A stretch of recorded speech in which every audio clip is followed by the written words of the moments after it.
Middle east में जारी जंग को लेकर इंडिया टीवी की कवरेज लगातार जारी है। मिडिल ईस्ट में आज तीसरे दिन भी जबरदस्त जंग चल रही है।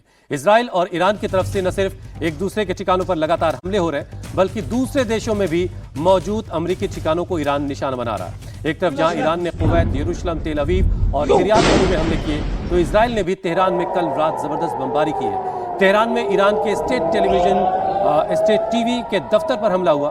वहीं ईरान ने भी इजराइल के बाहर अमेरिकी बेसिस को निशाना बनाया। ईरान ने बहरीन और इराक में अमेरिकी बेसिस को टारगेट किया, जिसमें काफी नुकसान की खबर है।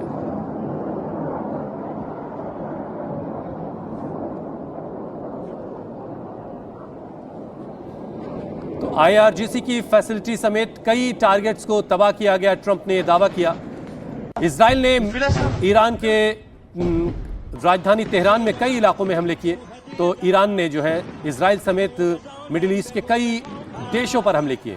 दुबई, बहरीन, दोहा, जॉर्डन, कुवैत, इसके अलावा इराक में भी हमला किया और इजराइल के भी कई शहरों को ईरान ने टारगेट किया। इसके अलावा मिलिट्री इंस्टॉलेशन जो अमेरिका के मिलिट्री बेसिस हैं, उन पर भी ईरान ने बम बरसाए हैं, रॉकेट दागे हैं, मिसाइलें गिराई हैं और काफी नुकसान की खबर है। इराक में अमेरिकी बेस पर हमला किया ईरान ने। तेहरान के गांधी अस्पताल पर इजराइल ने हमला किया। मिडिल ईस्ट की जंग की एक एक तस्वीर आपको दिखाएंगे, लेकिन पहले आपको बता दें कि ईरान पर हमले को लेकर अमेरिकी राष्ट्रपति ट्रंप ने ईरान को एक नई धमकी दी है। एक वीडियो मैसेज जारी करके ट्रंप ने ईरान को बड़ी धमकी दी। ट्रंप ने कहा कि जब तक अमेरिका के सारे मकसद पूरे नहीं हो जाएंगे, तब तक ईरान पर हमले जारी रहेंगे। यानी अमेरिका ईरान के परमाणु कार्यक्रम को खत्म करेगा, उसकी मिसाइल क्षमता को भी खत्म करेगा और IRGC के बाकी बचे लीडर्स को खत्म करेगा। उसके बाद ही जंग रुकेगी। ट्रंप ने दावा किया कि हमले में ईरान का पूरा मिलिट्री कमांड खत्म हो गया है और जो थोड़े बहुत बाकी बचे हैं वो भी सरेंडर करने के लिए तैयार है। ट्रंप ने दावा किया कि अमेरिकी सेना ने ईरान में उनके एयर डिफेंस सिस्टम और IRGC की फैसिलिटी समेत सैकड़ों टारगेट को तबाह किया है। इतना ही नहीं, समंदर में ईरान को बड़ी चोट पहुंचाई गई है। उसके 9 शिप्स तबाह कर दिए गए, उसकी नौसेना की बिल्डिंग को गिरा दिया गया। हालांकि ट्रंप ने माना है कि इस ऑपरेशन में अमेरिकी सेना को भी नुकसान हुआ है और आगे भी नुकसान की आशंका है। लेकिन ट्रंप ने कहा कि अमेरिका अपने लोगों की मौत का बदला लेगा।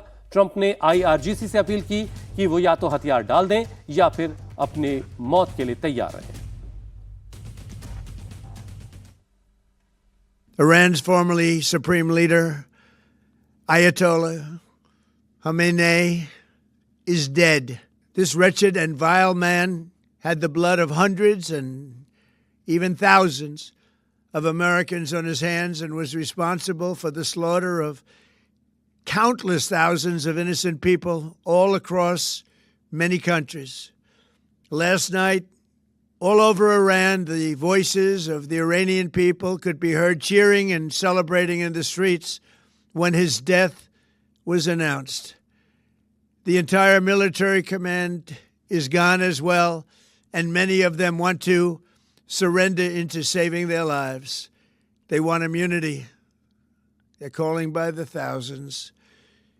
Combat operations continue at this time in full force, and they will continue until all of our objectives are achieved.